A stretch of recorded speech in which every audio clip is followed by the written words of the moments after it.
What's up, everybody? Welcome back to the Sean Lowery Show podcast. I have with me today Trent Hudson. Trent, what's up, dude? Hey, what's happening, man? Happy to be here. Appreciate you having me on. Yeah, dude. I'm excited to talk to you. Yo, sorry. I'm going to do something a little different to start off this episode. I'm going to put you on the spot. I'm in the 100 series of my podcast. I'm going to do a 100-second rapid fire questions. I'm going to throw them at you. All right, let's get it. I didn't tell you about this or anything when we were talking before. Yeah, you kind of took me by surprise, Mike. Yeah, that's what I was going for. This is what we're doing. All right, let's get into it then. I'm ready. All right, set my timer for 100 seconds. Let's go. All right, ready? Boom. Okay. What's your favorite book? Probably Bold by Stephen Kotler. Okay. Nicki Minaj or Cardi B? Oh, Nicki all day. Agreed with that one. Who's somebody you'd like to punch in the face? Oh man, how much time we got? 100 seconds? I don't know. I don't really have vendettas against anyone, man. I'm trying to spread as much love as I can. I'm not really in Appreciate that it. space. All right. Who is your favorite sports team? Lakers. Lakers. All right. Who's your favorite American president of all time? I don't have a favorite president. Fair enough. All right. Favorite rapper? Jay-Z. Jay-Z. Fill in the blank. Kanye West is extremely talented. If you had to live in one country besides America, where would you want to live? Oh, Italy or France. Okay. Would you rather be invisible or have super strength? Invisible. What's your favorite holiday? Christmas. What's your favorite song? Oh man, favorite song. That's impossible. That's impossible. All right. Would you rather be able to speak every language in the world or talk to animals? Oh, talk to animals. Yeah. Oh yeah. All right. That's time. What animal would you want to talk to? Oh, if I can talk to all animals, I'm talking to all of them, man. I want to. You know what? I would talk to everybody's pets. That's what I would do. I would talk to everyone's pets. I'd be getting dirt on people. You know, I would probably not use it for good. Here's the thing. Every single pet is going to say, I want food. I want food. I want food. I want food. I'm not a big pet guy. I know people love their dogs. And like, I feel like I'm like being blasphemous every time I say like, I personally like don't want a dog. I don't want one either. I don't have any pets. I have a girl and she has a dog and that's perfect. Cause I'm like that stepfather. Or more like I'm like that absent dad that just comes around when I feel like it in the kids. You can just do the fun stuff. You don't have to worry about all the other stuff. Like I'll like watch him for a little bit. Sometimes I'll bring him over to my spot. And you know, we just play and have fun. I do it when I have downtime. And then whenever I get busy, I just take him back. And it's great. There you go. Yeah, my way to justify not being a big pet guy is I just love humans so much that pets like fall down on the notch. And also every dog I ever met, all they ever wanted from me was food. They just wanted food. They didn't care about me. They just wanted food. And I'm kind of mad at dogs for that. All they ever want is food. But I don't blame them. Selfish of them. That's quite selfish. Although like they can't go to the grocery store. They can't shop. So like, I guess I can't blame them, but still like they just want food. That's like, seems to be like what they're thinking about all day. So if you could talk to them, we could find out more. I want food. Yeah, maybe I'll change that answer. Maybe I would learn every language because then I can talk to every human. Yeah. Well, you can also do that now through like Google Translate or something like that. Or I don't know. Or Elon Musk microchip, put it in your head and you can speak every language. That's coming soon. Oh man. All right. So dude, I don't know too much about you. Why don't you just like tell me about yourself? I did look into the lounge. I see you got your picture back there of the cartoon you were doing. But tell me what you're all about. That's a show we did. So let me kind of back up a little bit before I jump into that. So I produce cartoons. I do stand-up comedy, and I'm a little bit of an entrepreneur. I have a coffee business. We make coffee out of date seeds, and I'll get into that a little more later and like why I started that company. But the cartoons, it was one of those things like, so I was living in San Diego for a little while, and I was working as a financial advisor and hated it, man, hated it.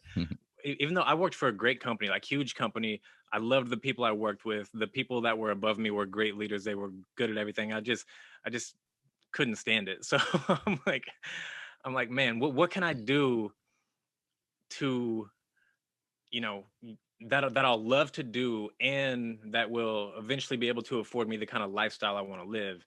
And, I kind of always had this draw towards entertainment. But I didn't have the studio space, the cameras. Like, putting on any kind of production requires a decent amount of resources, which I didn't have.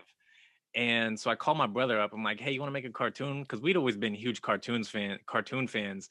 All growing up, that was what we watched. Like, I'm diehard South Park fan. Like, amazing show. An episode comes on and I can watch it for about 2 seconds and tell you the title of it. That's how invested I am. But I don't really watch too much of other. What about Family Guy? I love Family Guy, but I'll say I like American Dad quite a bit more. What? I love American Dad. It's brilliant. It's incredible. Everything about it. So you're the expert. Okay. It's all subjective, What's better to one person ain't the other. But fair enough. So I called my brother up. I'm like, you want to make cartoons? Because it's something that had kind of been in the back of my mind for forever anyway, my whole life, like drawing cartoons and stuff as a kid. And so he's like, man, I would love to make a cartoon. I've always wanted to do it. And this is my brother, he's great with computers. And I'm like, okay, well, let's figure out what do we need to make this happen? And that was kind of like where my thinking about my resources came in, because I didn't have the money to invest in space to shoot something, or even like the cameras to do it. So, we bought a few computers, me and two of my brothers. We bought 3 computers from Best Buy on a Best Buy credit card and spent like a little over $3,000 and taught ourselves how to animate. And with like no schooling, just and the funny thing is, so we started making this cartoon on YouTube originally.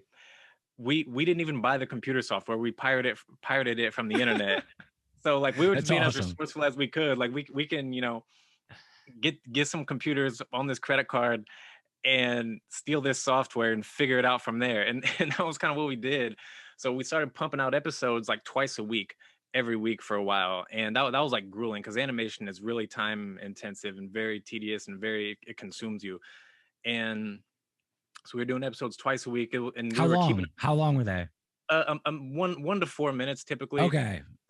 Shorter. Yeah. So, and we were keeping up with current events though, because so this story is like, these guys work at a school. So it's the secretary, counselor, bus driver, PE coach. So none of them are teachers. So that's why it's called the lounge. They just dick around in the lounge all the time. Okay. That's funny. So season 1, this is like 2015, right? Uh-huh. These guys, they saw Wolf of Wall Street and they wanted to try Quaaludes. So is it like raunchy comedy? Like, do they curse or anything? Yeah. South Park, Family Guy type of stuff. So love it. That's like right up our alley. And so they wanted to try Quaaludes, and you couldn't get them because they're gone. Also when the Bill Cosby stuff is happening, we brought him into the show. So he plays a drug kingpin in the show. He's Old Man Cosby. He's got all the Quaaludes. You can only get them from him. He bought the recipe from Canada forever ago, and he bought all the supply that was available in the United States. So these guys are, on a cross-country tour to make it to Hollywood to meet Bill Cosby and get some Quaaludes from him. But things go awry, and, it's kind of a wacky story, but we're keeping up with current events. So, we're literally like seeing what's going on in the news and what's happening, and trying to learn how to write a show and actually make it good, because the first episodes are just unwatchable. But yeah, we're doing this. We're trying to figure out character development and everything like that. Yeah, we're trying to figure out everything. Like, we literally, as soon as we got to a point to where we could animate, we started putting out content. Okay. And we just, like, you can see our whole learning curve as we're going. And the first episodes, the animation is absolutely terrible. The writing is like, there's funny jokes in it, but it's just terrible. But it got good enough to get the attention of Comedy Central. And so we did a web series with them for a couple years and kind of worked on that show.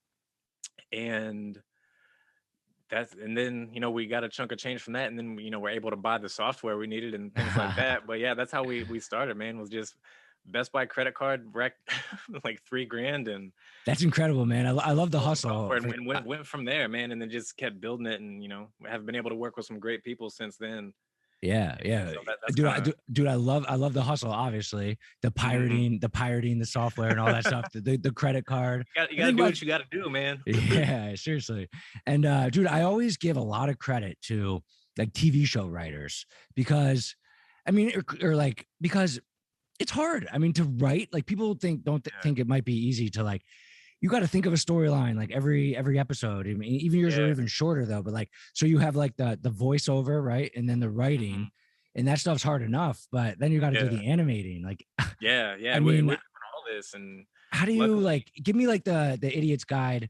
You draw, you see like the Mickey Mouse back in the day, you like flip the paper like a million times and it like moves. Like what's like the base? It seems really complicated.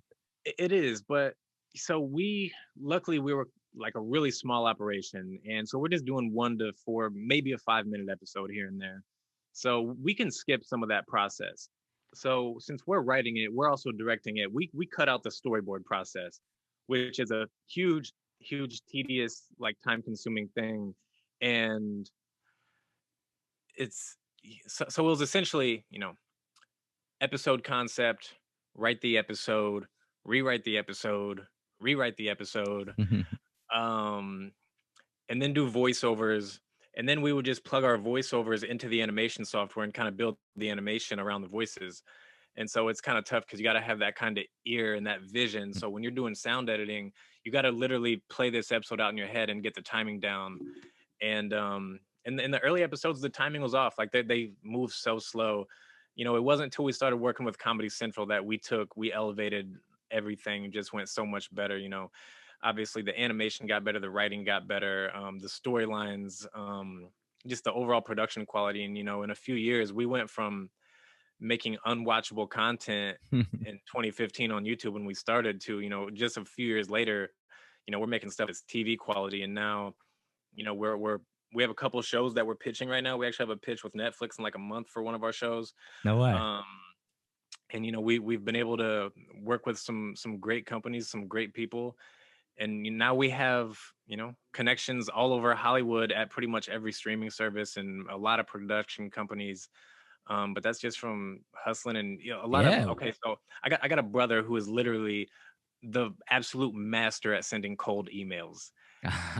This man is what's the secret? What's the secret? Is it well-worded emails or is it a lot of emails? Both. Okay. Yeah, okay. It's a lot of. This isn't something that he just kind of Googled and figured out how to do. This is years of sending emails and getting no responses, and years of, just getting better and better at it. But it's funny because when we got the deal with Comedy Central, right, from this show, and that was from a cold email. And actually, no, it was a cold LinkedIn message. Dang. So we were essentially, when we're making this show on YouTube, we're reaching out to everybody everywhere. And we're not asking for anything. We're not asking, hey, do you want to watch our show and pick it up or anything like that? It's literally, hey, do you mind taking a look at what we're making over here? Do you have any advice, any guidance, anything like that? Because people are always willing to give advice and things like that. We're not asking for a handout. And then it was just, if you worked at Comedy Central in, the second half of 2015, you probably got an email from us, even if you were in like the accounting department. The janitor. Janitor, everybody. And like no one ever hit us back. No one there hit us back. One person hit us back. And she was an assistant in the programming department. She was like still getting coffee for people and having her hands on the shows a little bit, but she's, a helper mostly. Right. Not a high up person. Right. Not at all. Not at all. An assistant in the programming department. No one else hit us back. And she liked it and passed it on to the person above her, and then so forth and so forth. And then they were like, hey, we like what you guys are doing. You want to come meet us? So we flew out to Los Angeles and we met them. And then like a few weeks later, they were like, hey, we want to work on this show with you all and help you develop it and do, a web series with you. So yeah, all that from a cold LinkedIn message. That's amazing. What did Comedy Central like about it? Did they like you guys? Did they like the drawing? Did they like the voices? Did they like the characters in the show? Like what drew them to characters. It was all about the characters. The characters in the show are just so brilliantly like made up, and a lot of it's we pull characteristics from people we know and things like that, and then it's just once you have a feel for who the character is, they literally take on a life of their own. And then they're their own person. And it's just like, you're coming up with an episode idea and you already know how, your characters are going to react in every given situation. So that it doesn't write itself, but it kind of does in a sense. That's awesome. And like, what's the dynamic between like the 4 characters? So they're all like trying to get fucked up, get Quaaludes, meet Bill Cosby. Like, is there one guy who's like, maybe more timid, one guy who's like the most messed up? Like, what's the dynamic between the characters? So the PE coach is like, he's the dumb guy in the group. And okay. He's this heavier dude here. Okay. And he's always down for anything, doesn't care. But actually, like the wild card is the secretary. So this dude here, the blonde guy, I don't know if you can see with the light. I can see it. Yeah, I can see it great. He's like, he's an orphan, and he saw his parents get murdered when he was a kid. So he's like super effed up. So he's got mental issues. Yeah, that's always funny. Like you always, he's just down for anything, and he's the one that always gets him into like the serious, deep problems. And then Keith is the bus driver, and he's more chill, laid back. He's not really trying to get in the messes like that, but he hangs out with these fools that do. So, but he's like the rational one. And then this dude is Scott. He's the counselor, and he used to be a psychiatrist, but he got his license taken away for prescribing himself Percocet.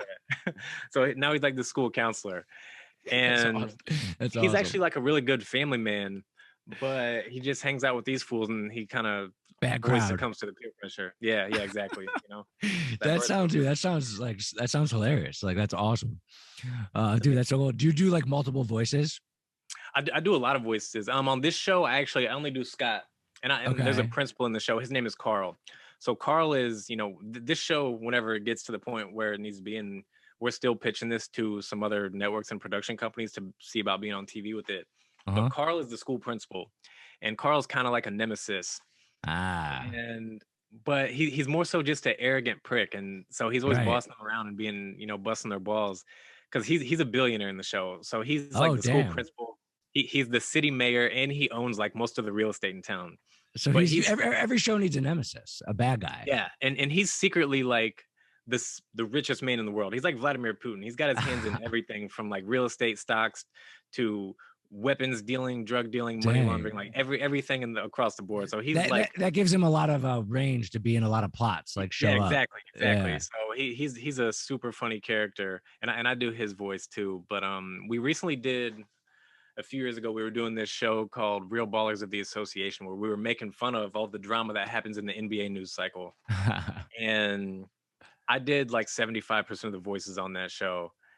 So that show really got me a chance to explore some range and have some fun. I always respect that so much. Like, I mean, Family Guy, Seth MacFarlane, is he like the best?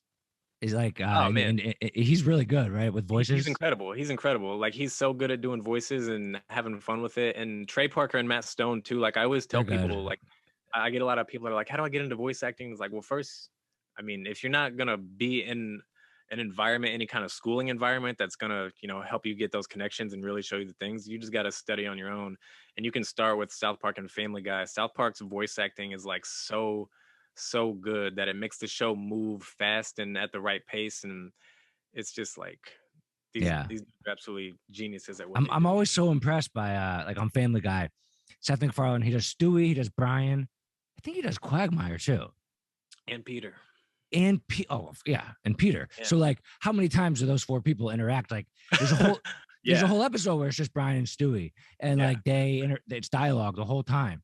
And I'm wondering if like, and I'm assuming that he is just like going back and forth, like in real time, like Stewie, Brian. Like, I'm not a voice actor, but like I would assume so. That's how I would do it. I don't think I would go through and do all the lines for each character. Right. The timing would be harder that way. I mean, I think it depends on how good you are at nailing your voices and staying in the character, which if you're Seth MacFarlane, you can jump in and out like it's nothing because you've been doing this for so long and you're so great at it. For someone who's kind of starting out, when you're doing a voice that's so far away from your own voice, sometimes you got to have those like lines that get you back in your character. So if that makes sense. So a guy like Coach, he has a really unique voice. So it's easy to have a line where you can always go back to this line and you can get back in the character and find the voice exactly how it's supposed to be, if that makes sense. Yeah, no, I know like acting's all about like getting in the character. That's why I'm so impressed by the back and forth in the real time. Do you think voice acting, right? Like, do you think it is like a talent? Like, does Seth MacFarlane just born with a skill like LeBron James or something where like, of course he works on it, but like he just has a talent? Or is it something that kind of anyone can build? Or like, what's the levels of like talent between like Seth MacFarlane? I think Well, I think it's a skill. There is talent that goes into the skill, but I think any skill can be honed and be. Yeah. If you want to be great at being at voice acting, then I think no matter who you are, you can be great at it. Now, granted, some people definitely have a head start. You can be more naturally gifted at being a voice actor than other people. And you know what? Now that I'm thinking about it, maybe there's some people who can't be the greatest at it no matter what. Dude, I don't know. I don't think I don't think I have the easy. best voice, and that's why I started a podcast. But yeah, I don't know. Good radio voice. Good radio voice. All right, sure. But dude, yeah, it's something that I don't think I would have a talent in. I guess, you know, like even if I worked the most hardest I could work to be the best I could at basketball, like I'm probably not making the NBA, and like everyone understands that. But like the voice acting, I feel like it could be the same. There's like, you know, level of talent, then of course hard work and practice is going to. It's hard to compare things to being a pro athlete because that requires so much God-given talent. Like, well, that's kind of what my question is. Like, is that an element of it? I think to a very small degree. Like I do think Seth MacFarlane, you know, he was obviously, you know, born to make cartoons and produce TV shows. Apparently, he got a deal with Fox when he was like a 20 or something like that. You know what I mean? So this guy, he's an anomaly. It's tough to compare their people to him. Right. But yeah, like there's like I could never be an NBA player. I could never play in the NFL no matter how hard I tried. Not no matter what. I could never get and I'm in pretty good shape, but those guys are like, you have to be a freak athlete to play in the NFL, and I'm just not. Yeah. You know, you don't have to be a freak voice actor to be a pro voice actor. Fair enough. Does definitely, there are some people who have an advantage for sure. So I think there's always, you know, some degree of talent that can give you a head start in anything that you're doing. True that. And clearly you got the talent. That's awesome, man. The lounge. Aren't you involved in some other things? Like I saw like the LOL network, some with Kevin Hart, like yeah, so those are just more like some animation projects that we've worked on. Okay. So yeah, we did some stuff with Showtime, some stuff with LOL network. It was more so like smaller. Hold on, when you say like you guys, like you, your brothers, are you guys like a company? I have 4 brothers. I'm the middle of 5. Okay. And so all 5 of us were doing the cartoons for a while, and now it's just 3 of us. Okay.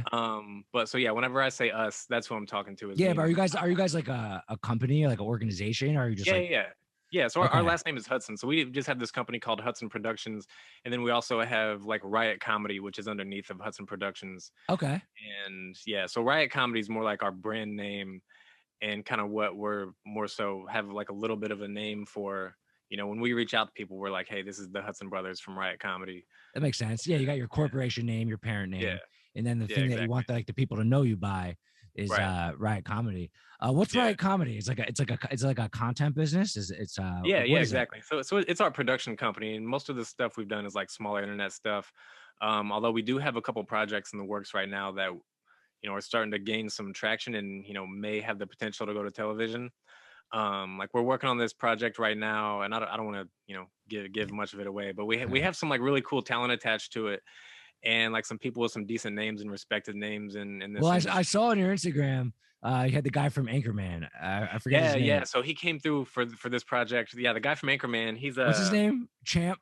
He's Champ Kind in Anchorman. His name is David Tetchner in real life. So yeah, Champ Kind, the whammy guy. He's also, God, I love him as in The Office. Dude, he's so funny in The Office. Todd Packer. Oh my God. Yeah, he's so I love when he like gives everyone cupcakes, then puts drugs in them. Oh, man. And like dude, every episode with him is hilarious. I love his character in there. But yeah, he came through, and he's actually, so this show we're trying to package together and pitch to some networks. He's actually plays like the boss in the show.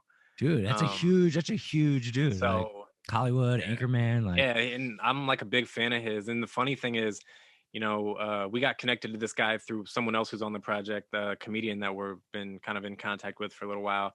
And so David Ketchner is, he's from Tipton, Missouri, which I grew up in Wellsville, Missouri, and no one's ever heard of either of those towns because they're super tiny. I have not. Yeah. Well, like my town is like 1,200 people, so you can't even find it on a map of the whole state.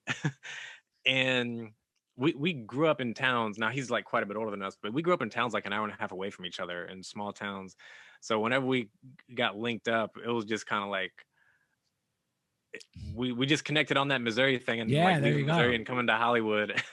It's a common. It's kind of funny how it worked out. But yeah, he's a super cool guy too, man. It was so fun. Like we were in the booth together doing voiceovers for this scene, and so he's like playing the boss, and he had this character tied up, and I was playing the character that was tied up. So we're like nemesis in this like little thing we were working on, and it was like such a fun day, so fun to work with him. And yeah, so that's the project, one of the projects that we're working on that is we think is going to have like some that's amazing. That's amazing. So you kind of create projects under Riot Comedy, and it's essentially like cartoons or like characters and everything, and then you kind of put them out there, and then you're like, your goal is to get like picked up by a big like a Netflix or a FX or something like that. That's the end goal with this for sure, is, you know, just have, or not the end goal isn't to get on TV. That's like one of our goals. The end goal is more so have our own production company that we produce movies and TV shows and things like that. And we can, you know, be in a position to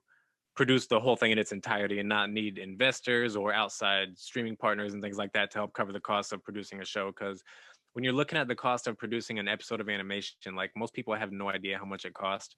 And it's really like animation alone, you know, not even talking about getting, you know, your talent attached to it.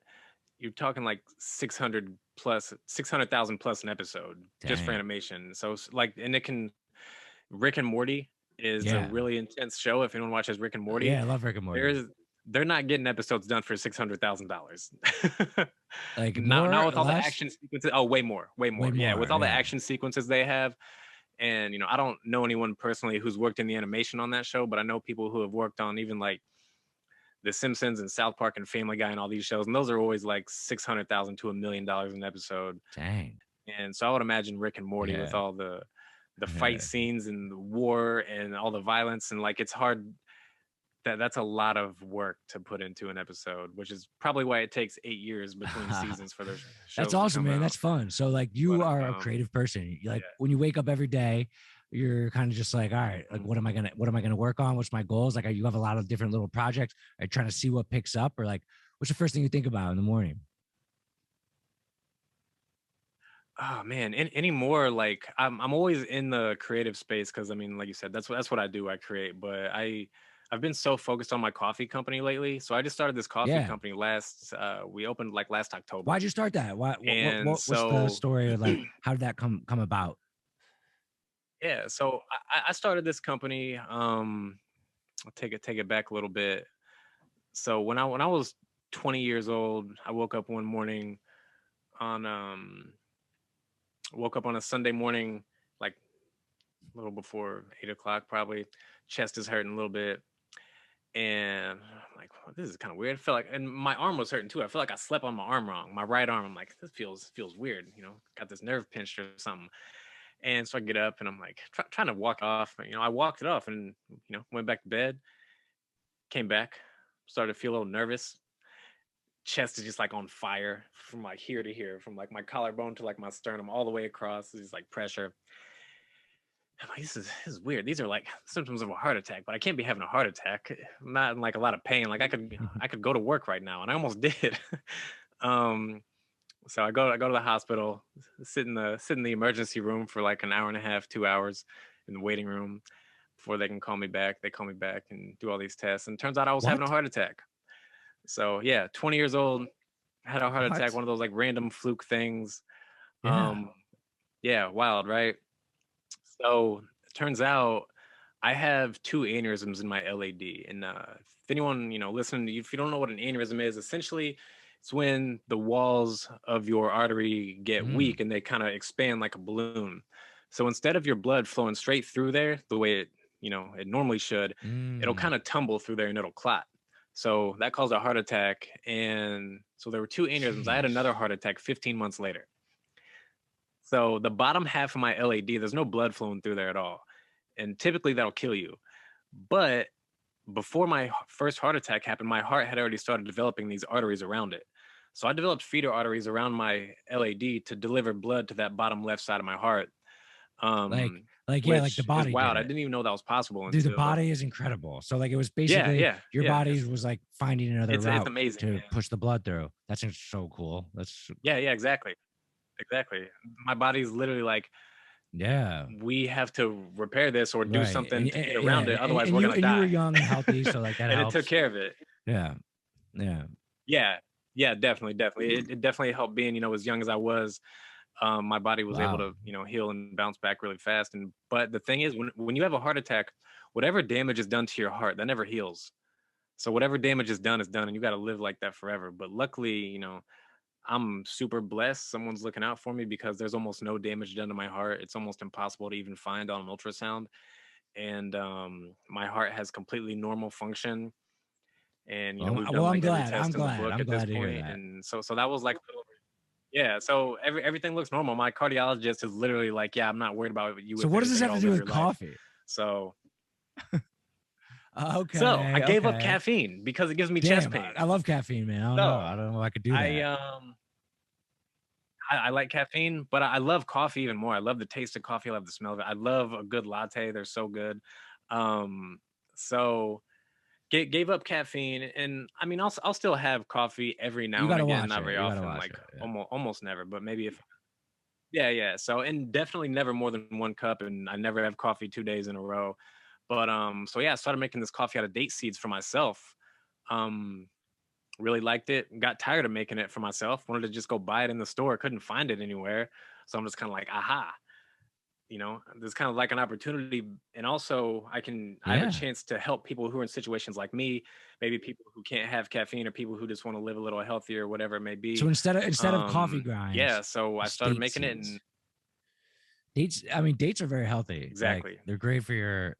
Right. Yeah, they're considered a superfood. So this is from the seed. And so it's super healthy. It's called Korma with a K, Korma. Yeah. And actually, that's shiny. The bag looks like. And it's good branding. It's good branding it looks because really nice. Date coffee. So it tells you like what it is. Yeah, it looks nice. But this is like my first bag that I ever had. So it's crazy. When I started this company, this is my first bag. Like no seal at the top. It's just kind of like these are just like janky paper like coffee seeds, bags that I bought on Amazon. Are they like this? Are they the size of like a peanut or like a coffee bean? Yeah, so it's Oh, they're bigger. About 3 times as big as a coffee bean. But okay. we only do ground coffee. So we don't do whole bean because you're not gonna be able to find a coffee grinder that you can have at your home that is powerful enough to grind these up because they're quite a bit bigger. But yeah, man, when I started this company, I literally came up with the idea. You found a market. You found a market. Aha moment. Never thought about selling. Yeah. Never thought about selling date coffee before, and then had an aha moment. And within 3 weeks, I had a company ready to roll and selling stuff online and had product in hand. Who do you sell it to? Right to the consumer? Yeah, we do mostly direct to consumer. So on our website, it's kormacafe.com, and then we sell a little bit on Amazon, but I don't really push our Amazon sales. So you are like an e-commerce person in that sense. Website. Definitely. We do wholesale too. So I'm wholesaling in like quite a few places, but it's like random health food stores across the country. So I can't be like, hey, go find us in Ralph's or Vaughn's or Safe, whatever your like big chain grocery stores. We're not on that level yet, but we're getting there. And yeah, we're in just random stores all across. Is that your goal, to be in stores? Random places. Is that where do most people buy coffee? Yeah, definitely. Like we buy. I would assume the grocery store, and we buy our pods online. Mm-hmm. Like, I feel like more people are starting to buy online for coffee. I mean, obviously, I'm sure most people go to Starbucks or Dunkin' to get it hot, like right away. And then the grocery store, yes. But more people are ordering online, I think. Yeah, I think so. Because I think a lot of people that I know that are like really coffee drinkers like to try different coffees and buy specialty coffees. Now, I do like, I know my older people too. I know a lot of older people that just buy it at the grocery store and they buy Folgers or Maxwell House or whatever it is, they've been drinking for 40, 50 years already. But yeah, I usually get my stuff at the grocery store. I don't buy a ton of food online, honestly. Unless it's something that I really like that I have to get online. But yeah, so your goal is grocery stores, you're doing a lot online. That's my like real like ultimate goal with this is more so not even it's not based around where to get it. I want to have a line of cafes. That's a whole different business model. It's a retail business model. Yeah, definitely. Yeah. So I want to, have our coffee available in grocery stores for sure. But my ultimate goal is to have a cafe where people can go have a cafe experience and get like really quality, healthy food. So I try to like consume as little sugar as I can, and I eat like really healthy. And I've gotten really good at making healthy desserts during the pandemic. So I'm like really good at making cookies and brownies. I'm actually working on a cookie right now that is like, it tastes like a Girl Scout. Yum. What are they? The caramel delights or Samoas? They're like the same thing, right? It's like that, except a healthy version with no sugar. And essentially the ingredients for that are, I'm not going to tell you how to make it because it's a process. So the ingredients aren't going to give it away, but it's essentially just like honey, peanut butter, coconut, no sugar, a little bit of whatever. Some of that stuff still flour. tastes really good. No sugar. This is incredible because there's a lot of honey in it. Honey is sugar, but it's not like by the way, white, when you have a coffee shop, you should make the tagline like "Go on a coffee date," so you can like put dates in there, like dates. But but that's cool, man. It's still a work in progress. Yeah, that's what I want to have. I want to have just like an exclusive line, and I don't want like a ton of them. I don't want to be like Starbucks. I literally only want to have like probably 10 across the world. So it's more of an exclusive experience to go there. But yeah, I want to be, and for people who are looking for a healthy coffee, I want to be able to provide that for you. So I want to be able to, be in every grocery store around people and, be able to provide that help because I love it. And I haven't really had a coffee alternative that tastes as close to coffee like mine. I've had some really good ones. That's awesome. But I haven't had. Would you put one in Missouri? Like coffee. Dude, Missouri. No. I wouldn't. I've had a lot of people back home ask me that, and the only two I would probably have in America would probably be LA and New York. Fancier, high end. Yeah, I want to be like that. People like Missouri. I feel like it's one of those states that like, it's not one of the most popular states as far as like, I don't know what's Missouri like. I mean, I'm from Philly. I live in Charleston, South Carolina. Like Missouri, I've never been there, and I feel like the only thing I know about them is like the Missouri Tigers, like football team or something, or like, I don't know, like what's Missouri like? Yeah. I mean, there's not a lot going on. It's very, very country, very rural, like the rest of kind of middle America. Right. I mean, you got St. Louis and Kansas City, and then you have like Columbia. It's a college town, but I mean, it's still like very, very old school, very old fashioned, a lot slower. I live in Los Angeles now. And it's crazy, people ask me out here, like, was it a culture shock when you moved to LA? And I'm like, it's more of a culture shock when I go back home and visit. Do you like LA? To come out here, man. Yeah, you see, I love LA. You see a lot of like entrepreneurs complaining about California and LA these days, just like a lot of rules, like regulations, like does any of that stuff affect you? Yeah, definitely. It's not as big of a deal as people make it out to be. I think the only thing that's like really a big hassle is, I mean, I could save a decent chunk of change if I had my business in another state from taxes. Yeah. And a lot of people don't realize. So when I first moved to California and we had our production company, if you are a business in California, there's a franchise tax that you have to pay. That's $800 a year, which isn't a ton of money. But when you're a new company and you don't have like a lot of resources and you don't have a lot of money and you don't have money coming in, and we're out here making cartoons. It's not revenue generating jobs, at the right away. Yeah. So it really wasn't. We were trying to figure that out. So whenever you got to pay $800 just to exist every year, at least, plus, whatever other expenses you have and just things like that.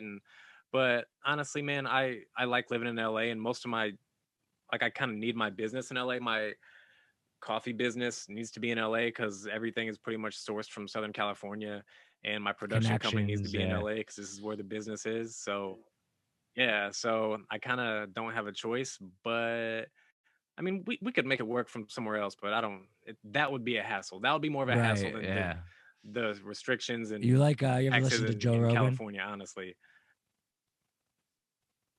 Every now and again, I don't follow his podcast like a lot, but he made big news, like talking all the smack on California, and just like moved to Texas, and a couple other. Everyone does, man. I don't care though. I'm happy. I love it. Like if you want to talk smack on California, I was gonna say, please tons of people, there's too many people here. There's literally, man. So Southern California, which is like Santa Barbara to San Diego, right? Like.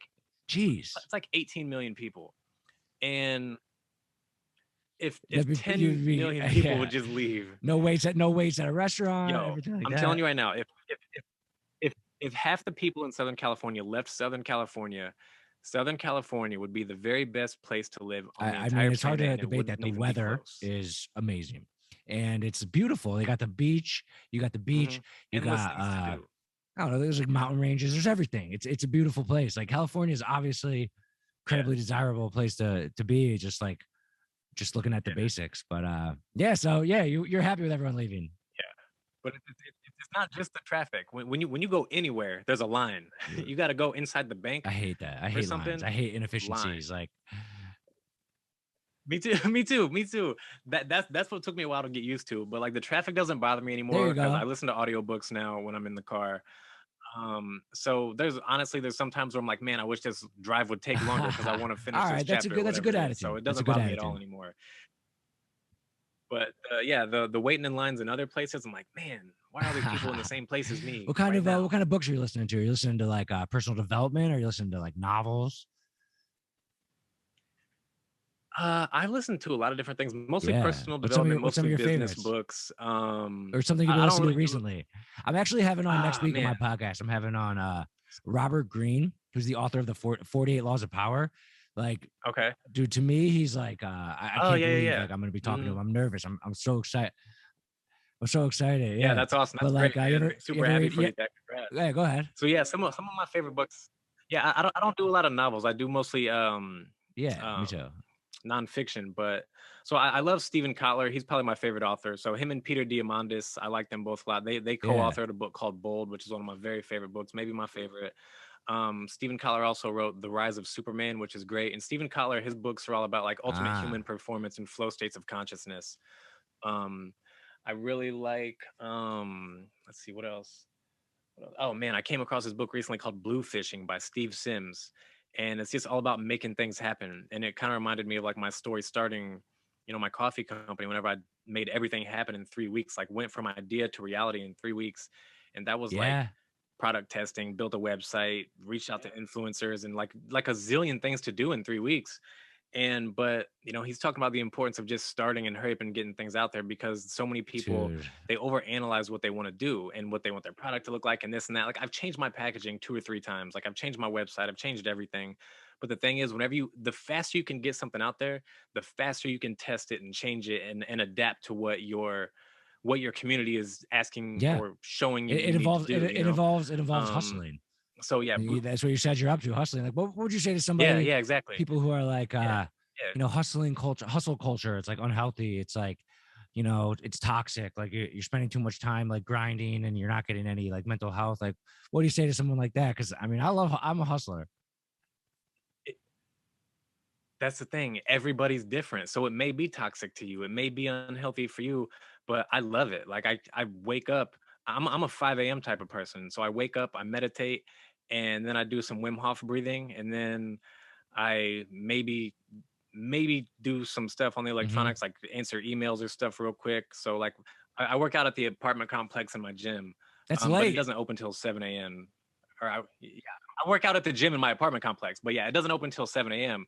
So I'm usually like 6 o'clock, I'm done with my meditation, my breathing exercises. And then I either like review things in like life goals and things like that. Like I have a notebook where I write things down of like who I want to be, what I want to do, what I want to achieve, people I want to meet, places I want to travel. So I'll either review that and maybe hit emails or do something on the computer that needs to be done.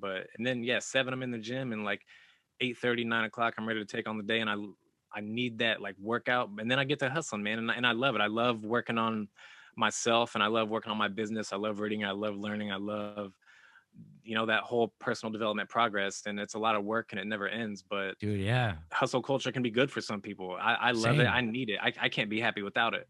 And I mean that when I say it. And there's a lot of people like me. Like I don't think, most of the people that I talk to that are entrepreneurs and live that hustle lifestyle, it's like the money is cool, but that's not why we do it. We do it because we love it. We love building things, and we can't work for somebody else.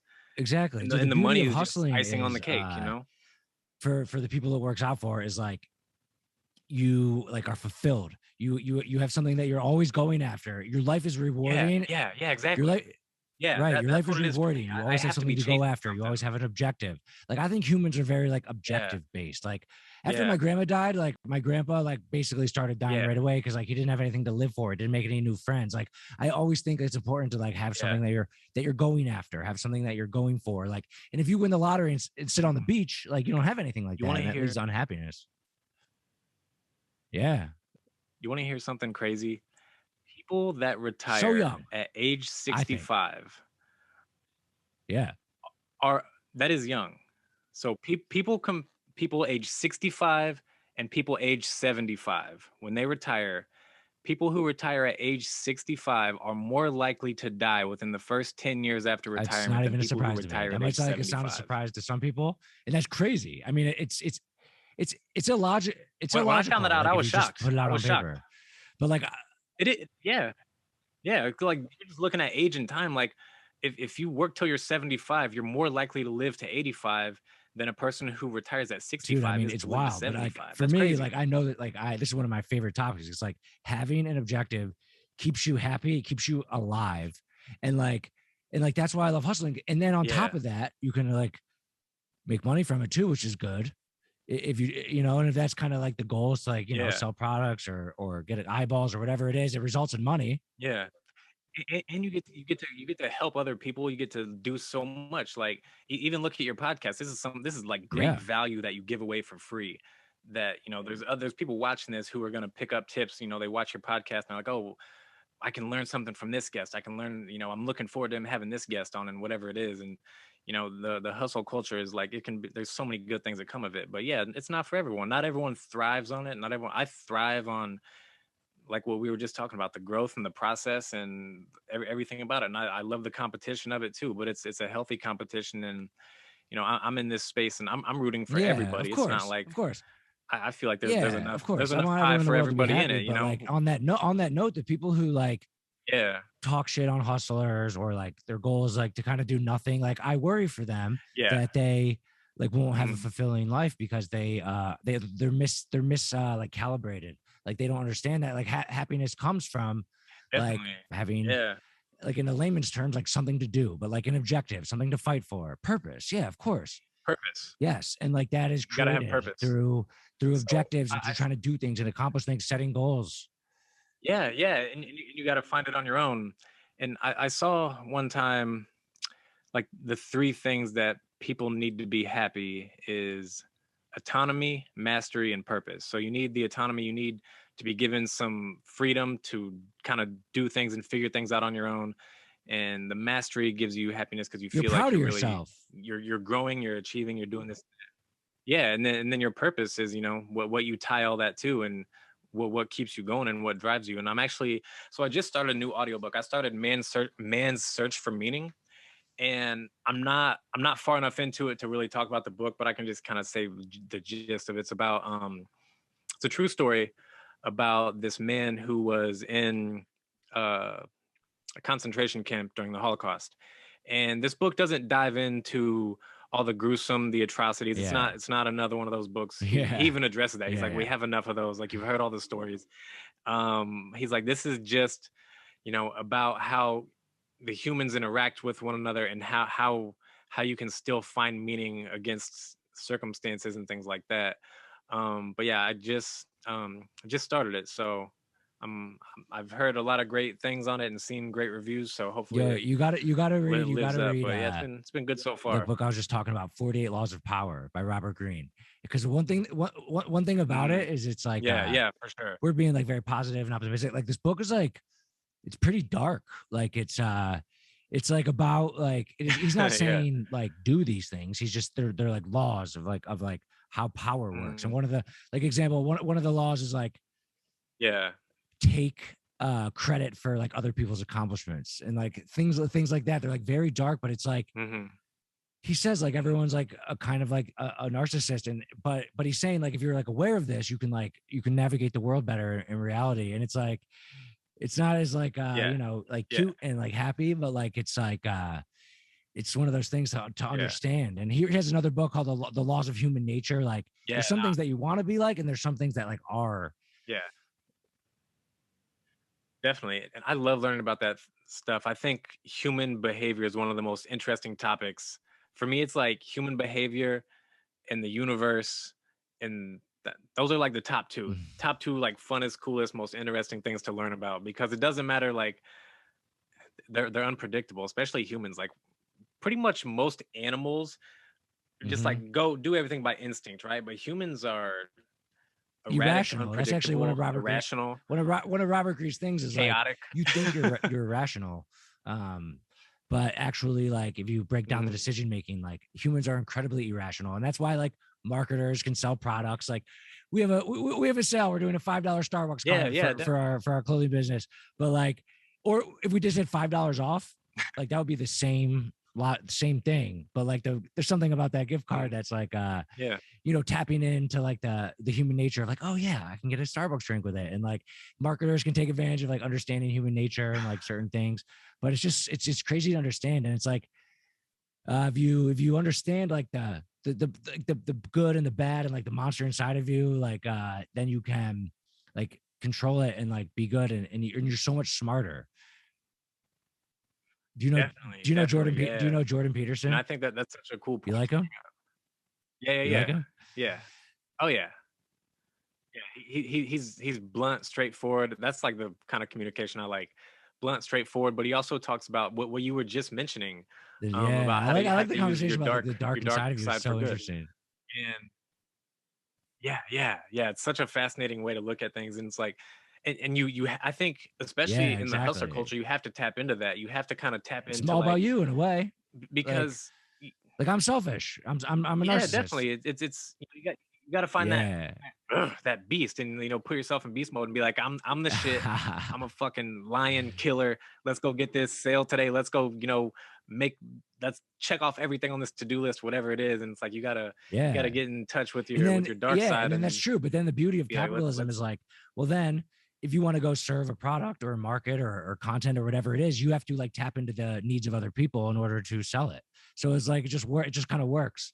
Like, all right, I'm all for me, but like I want to sell this product to somebody. Now, what do they like? Would you like it shipped to you? Would you like a discount? Like, would you, and let me put a little cute thing in there so you really like it. So you come back, like even by being like selfish and having like the beast inside of you, in order to sell a product or something or make a TV show that other people like, you have to like tap into what they want. And that's what's so beautiful about like, absolutely. I guess like capitalism or just like business or human nature. Like it's fun, man. It's crazy. Yeah, it is fun. And like even with the coffee, like I made this for me, but then I was like, okay, how can I tap into, there's other people who need this. Why do they need it? What about it appeals to them? Because there's a ton of people in the same situation as me, or I sell a lot of coffee to people in the alkaline community, people who do the alkaline diet, because coffee is very acidic. So mine is not at all. It's alkaline. It's not going to give you acid reflux or anything like that. So those people love it. It's safe for pregnant women because pregnant women shouldn't be drinking coffee. So yeah, it's like, how do I help these people? How do I help get the message to these people and figure that out? And yeah, capitalism is a beautiful thing. And I think, most of the people who have a problem with capitalism, I don't think their problems are actually with capitalism. Their problems are with capitalists, because you're always going to have someone trying to take advantage of a system, whether it be our healthcare system or our college, tuition, student debt crisis we're in right now. There's always someone who's going to be there to take advantage of it. But the thing is, those people don't go away if you're under a socialist system or any other system. Those people exist under every economic system. It's just human nature. Some of us are bad. Some of us are bad. That's just the reality.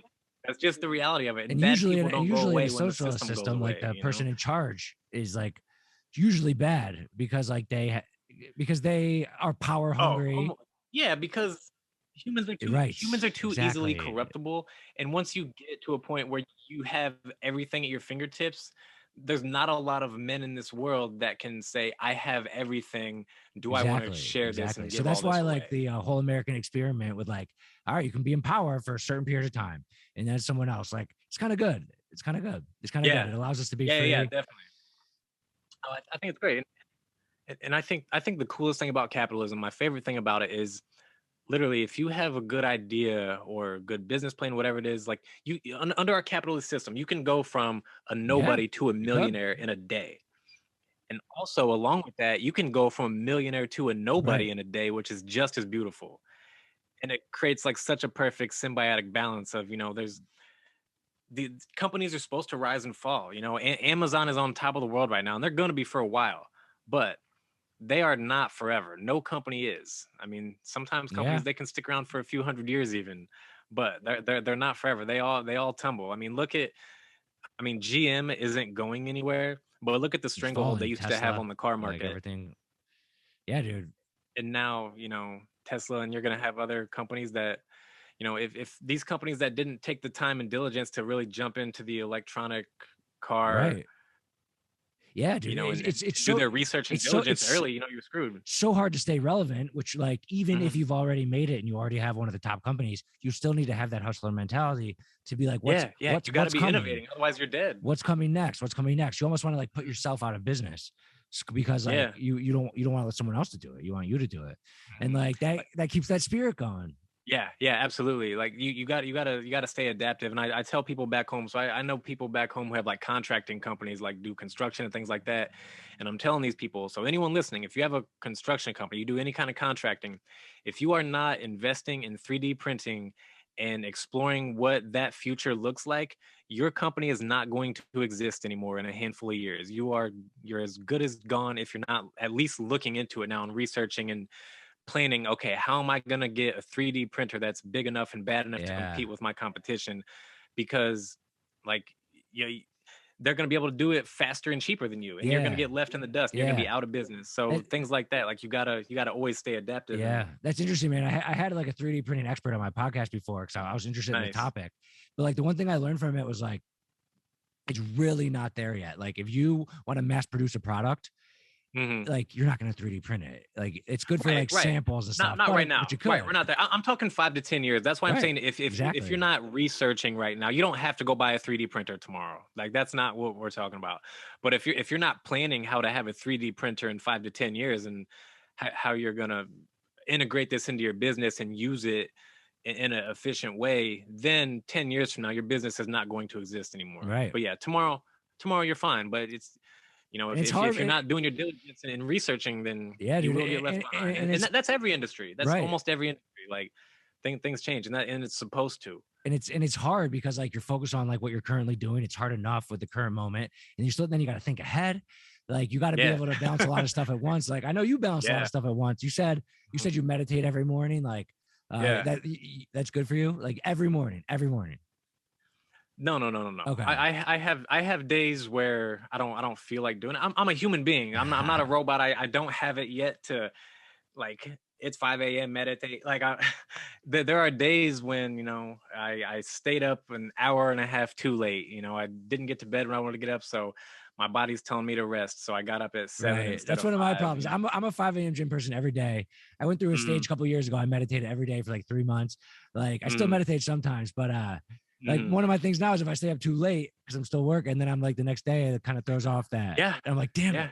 Yeah. Like I was on the phone with my girl last night, and I'm like, it's like a little after 9. I'm like, hey baby, I'm gonna hop up off here. I'm gonna be done with screens for the night here in a minute, and then I'm gonna get to bed pretty early, and I'm just gonna relax a little before bed. Hung up the phone, was on the computer for another hour, and then went straight to bed. I didn't do any of the things. I just got caught up working and researching this thing that I'm looking into. But you can't be mad at yourself. Like no, not at all. And then so honestly, today I didn't get up and meditate at 5 a.m. I got up at like 6:30 today. Later, yeah. So I slept in until 6:30, but that's an hour and a half that So I didn't meditate today. Fair enough. I didn't do my Wim Hof breathing today. I just got up and went straight to the gym.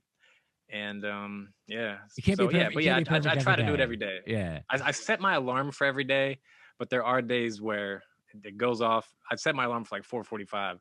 There are days when I'm like, not today. But yeah, most days I do. I'm pretty diligent about it most of the time. I read this book called The 5 a.m. Club. Yeah, I've read that. Yeah, great story. A couple parts in it are like a little bit cheesy, but it's like a great book, and it was really inspiring and motivating to me to really like. And I love the peace and quiet that I get getting up and doing everything in the morning like really early. whether it's meditating or doing my breathing exercises, or even doing a little bit of work before I hit the gym, and then I'm in the gym before anyone else is in there. Dude, it's such an amazing feeling. Like even like everyone listening, amazing feeling by like when 8:30, 8:45 hits, and you're like the middle of the day.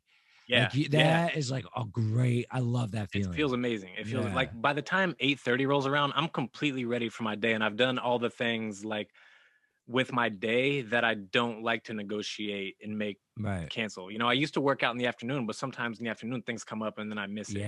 But now nothing comes up at 7:00 in the morning. No. So it's like I can get it in then, and it's not, now I can't really go back to not getting up early. Yeah, I do. My now wife, she's a morning person, always has been, and I never have been. And she helps me wake up in the morning. And like I start over the past couple of years, I started getting up early, and I'll never go back. I'll probably never go to the gym after 5:00 in my life. I'll probably play a sport or something, but just like it's great to get your day started like that, man. Like oh yeah.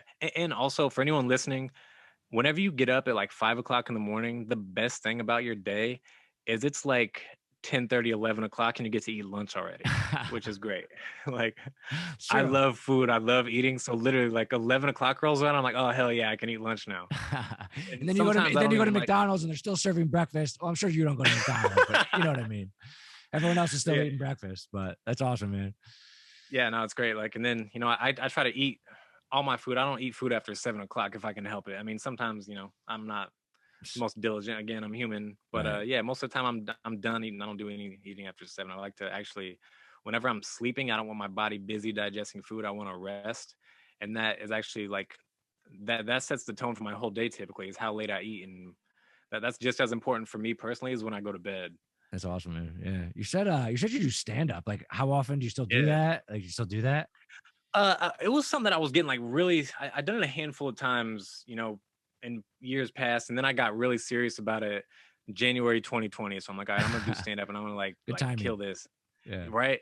So I'm like doing a ton of open mics. I'm doing really well, and I get invited, you know, for a couple of shows. And I did a show at Flappers in Burbank, which is like one of the better comedy clubs in LA. And so they invited me to perform there, and I killed it. And then like 10 days later, we're on lockdown. Dang.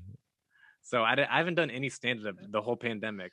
Living in LA, you know, our comedy clubs ain't open. Right. That's another reason. It's another reason Joe Rogan moved, because no, because of that. So I mean, if I wasn't here doing my coffee company, I probably would have left too. I'd have probably been in Miami. I know a couple of people that moved to Miami who also do stand-up. They're like, I'm going to Florida. Like, I'm out of here. Yeah. Like, I got to keep doing this stand-up. But I mean, I was doing the coffee thing, and our cartoons were like doing well and picking up some steam. So it wasn't like something I needed to do. But yeah, and I wasn't going to do the digital shows like on Zoom or whatever. Everything I know about stand-up is from Joe Rogan, and he hates those digital shows. But he also talks about how it's like, it's one of those like things that like, you fail, you bomb, you have to keep practicing. It's like one of those things that like you fight after and keep going after. And like, in that sense, it's like, it's so difficult. It's such like a challenge. It's something that you have to keep doing and crafting. It's very very hard to do. Like he says, like anyone thinks they can do stand up because it's just talking, but it's hard as hell. And you got to fail, and you got to try again. You got to craft it. It's like, it seems like a fun adventure to kind of go after. It is, as long as you're okay with failing in front of people and bombing, because I've done that before. I mean, like most of my shows go really well, but sometimes I come up with an idea for a joke and I get too excited about it, and I'm like, oh, I wrote this down today, I'm taking it with me tonight, I'm gonna do this one, see how it goes. I love it. No one laughs. Hey, so like, okay, it's kind of like when I made that coffee date joke earlier, that, you know, that one didn't land. Exactly. Yeah. So you just got to be okay with it and realize that it's going to happen. And then you're like, okay, that wasn't it. But it's too, as long as you bomb because, so I'm okay with bombing if I bombed because I had jokes that I thought were funny that other people didn't like. Sometimes the room is just wrong for your content, and that happens. And I'm totally okay with that. What drives me crazy is, this has only happened a couple times, is sometimes you bomb because you're unprepared. And then it's like, it just kills you a little bit inside. You're like, okay, this is never going to happen again. I'm not coming up unprepared. Yeah, I'll maybe come up with some bad jokes, but not like how much of it is a freestyle? Say it's like a 30-minute set. Like you want to, is it more like a speech or more like you want to kind of have the whole thing planned, I would imagine. It depends. Most of the time, I have jokes pretty well planned out all the way through. Even sometimes I will even rehearse my audience interactions, because you can kind of get the audience to say what you want them to say Or if you find know how to someone do who it. says it. Yeah, absolutely. But sometimes I will interact with the audience just like on a whim and just make jokes at them and this and that, kind of like DL Hughley does. I think he's probably the best in my That's the opinion at making freestyle fun of the element. audience. That's the Yeah. freestyle element. So, but yeah, it helps to be good at both, because sometimes, man, one time I was doing a comedy show and I had a joke about how when I go shopping, when I go like shopping for clothes, I take my black friends with me, so they get followed around the store and I can just steal whatever I want and leave and no one asks a question, right? So that was like the whole basis of my joke. And the comedian who is hosting the show is a black man, and he does the exact same joke somehow. So I'm like, oh shit, I didn't bring any backup material. And like he went on before you? Yeah, he literally like is doing Dang. these jokes. He's hosting, he's coming in and out doing jokes between all the sets. He does this joke, except from the black person's perspective, which made it even funnier. Right. And then he's like, Trent Hudson coming to the stage. I'm like, this fucking guy. I didn't bring any. I almost left whenever he was in the middle of the joke. I'm like, I don't have anything. I was like, I gotta leave. Dang. But I went up there anyway, completely bombed it because I didn't have any backup material. And you learned a lesson. I'm assuming. Oh yeah, absolutely. And I also wasn't like, I've also gone on stage with no material and just went up there and be like, okay, what am I going to talk about today? I'll talk about this, and this, and be funny and kill it. But that takes like a whole different kind of mentality to go up on the stage.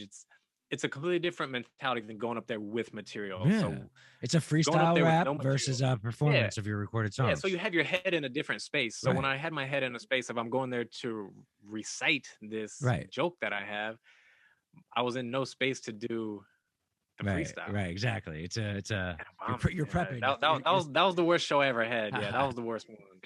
It's all right. I didn't know how to recover. And then there was like this drunk couple in the front row that were just like kind of being belligerent and also like stealing the show a little bit.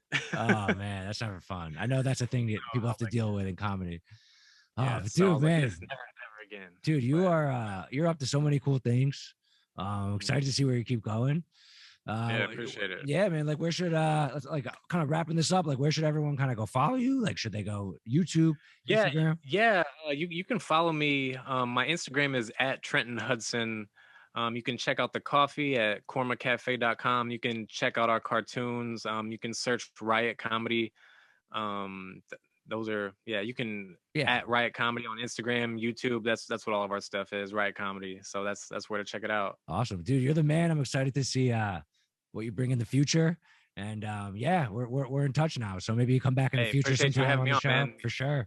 I got a couple other things up my sleeve I'll need to share. I'm gonna start a charity as soon as. Dang. I already know exactly what I want to do, but it's an experiential nonprofit. So we're like spreading love to people who thought they would never have these opportunities. And I don't want to get too much into detail about what it is, but I gotta wait for COVID to not be such a big deal because we got to fly people places to make this happen. So it won't be too long. Whenever that's up, I'll come back and chat about it. Won't be too long. Excited about that, man. Awesome. Yeah. All right. It's been fun, dude. Everyone, thanks for listening.